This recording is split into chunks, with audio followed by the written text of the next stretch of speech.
एक बार की बात है, जब मैं अपने गांव गया हुआ था। मेरा गांव ज्यादा बड़ा नहीं है। मेरा गांव लगभग 100 घर जितने एरिया में फैला हुआ था। उस समय गांव में ज्यादा आधुनिक सुविधाएं नहीं होती थीं और मेरे गांव में बिजली वगैरह भी नहीं थी। दोस्तों, यह कहानी आज से लगभग 20 से 25 साल पहले की है।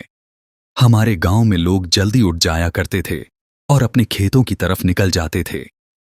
मेरे घर से कुछ 3 घर छोड़कर एक घर था जिसमें मुंशी चाचा अपने परिवार के साथ रहते थे। मुंशी चाचा के बड़े लड़के, जिसका नाम ईश्वर था, उसकी पत्नी ममता थोड़े दिनों से अजीब व्यवहार करने लगी थी। वह कभी रोती तो कभी हंसती थी और कभी इतना गुस्सा हो जाती थी कि उसे शांत कर पाना बहुत मुश्किल होता था।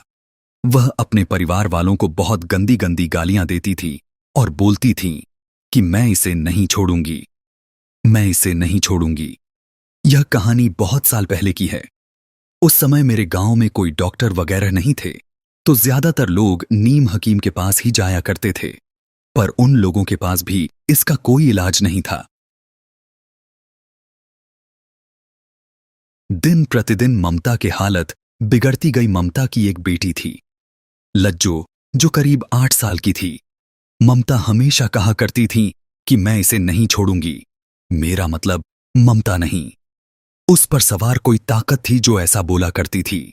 अब गांव के सभी लोग समझ गए थे कि यह कोई बीमारी नहीं, इसके ऊपर किसी का साया है और यह साया इसके साथ इसकी बेटी को भी ले जाएगा। और ऐसा ही हुआ। एक दिन सुबह ममता जोर जोर से चिल्लाने लगी। वह कह रही थी कि मुझे बचाओ, मुझे बचाओ, यह मुझे अपने साथ ले जाएगी, मुझे नहीं मरना। और थोड़ी देर बाद उसकी मौत हो गई। कोई नहीं समझ पाया कि क्या हुआ और कैसे हुआ, पर सभी लोग यह सोचकर परेशान थे कि अब इसकी बेटी का क्या होगा। कुछ दिनों बाद उसकी बेटी की भी तबीयत अचानक से खराब हो गई। उसका शरीर बहुत गर्म हो गया और वह ऐसी हरकतें करने लगी जैसी ममता करती थी। उस समय गांव में एक बाबा आए हुए थे, या यूं कहे कि साक्षात भगवान बाबा बनके आए लज्जो के लिए उस लड़की को बाबा के पास लेकर गए। बाबा ने कुछ मंत्र बोले और एक रुद्राक्ष की माला उसके गले में डाल दी और कहा, इसे कल लेके आना। घर पर जाते ही उसकी तबीयत में सुधार आने लगा। अब वह नॉर्मल होने लगी। उसे अगले दिन फिर ले गए बाबा के पास। बाबा ने उससे पूछा कि तू कौन है? इस बच्ची ने तेरा क्या बिगाड़ा है जो इसे अपने साथ ले जाएगी? और इसकी मां का क्या दोष था? अब लज्जो एक औरत की आवाज में बोलने लगी। औरत नहीं, ऐसी भयंकर आवाज तो एक चुड़ैल की ही हो सकती है। मेरा नाम कुंडी है और मैं पास के जंगल में रहती हूं। पास के जंगल में एक बहुत बड़ा बरगद का पेड़ है जिस पर मैं रहती हूं। इस लड़की की मां ने वहां पर पेशाब किया था और इस बात से मुझे बहुत गुस्सा आया और मैं इसकी मां पर चढ़ गई। बाबा ने पूछा कि इसमें इस बच्ची का क्या दोष है? तूने बदला लेना था, इसकी मां से वह तूने ले लिया। अब इस बच्ची को क्यों तुम अपने साथ ले जाना चाहती हो?